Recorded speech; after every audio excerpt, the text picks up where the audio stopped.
मुंबई मोर्चाच्या आंदोलन छत्री मोर्चाच्या वेळेस पण असाच एक चॉकलेट 5 महिन्याचा जी आर आला, 5 वर्षाचा जी आर आला. म्हणजे शासन हा आपली काय करतोय, दिशाभूल करतोय.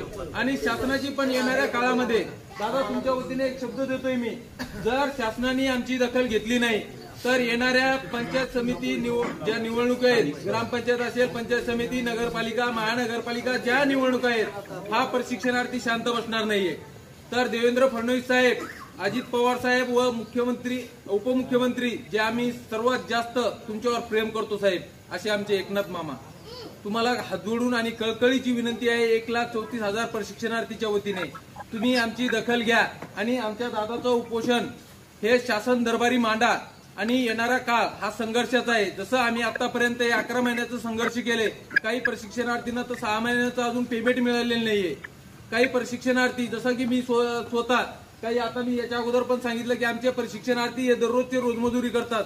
मला इथे येण्यासाठी 2 दिवस अगोदर रोजानी काम करावं लागलंय, त्यावेळेस मी इथेपर्यंत येऊन पोहोचलोय. असे उपोषण मोर्चे नका करायला लावू, कारण की आम्ही हा सुशिक्षित आहे आणि सुशिक्षित बेरोजगार आहे. जर हा बेरोजगार झाला ना तर तुम्हाला पण 100% खुर्चीवरून बेरोजगार केल्याशिवाय राहणार नाही दादा, हा शब्द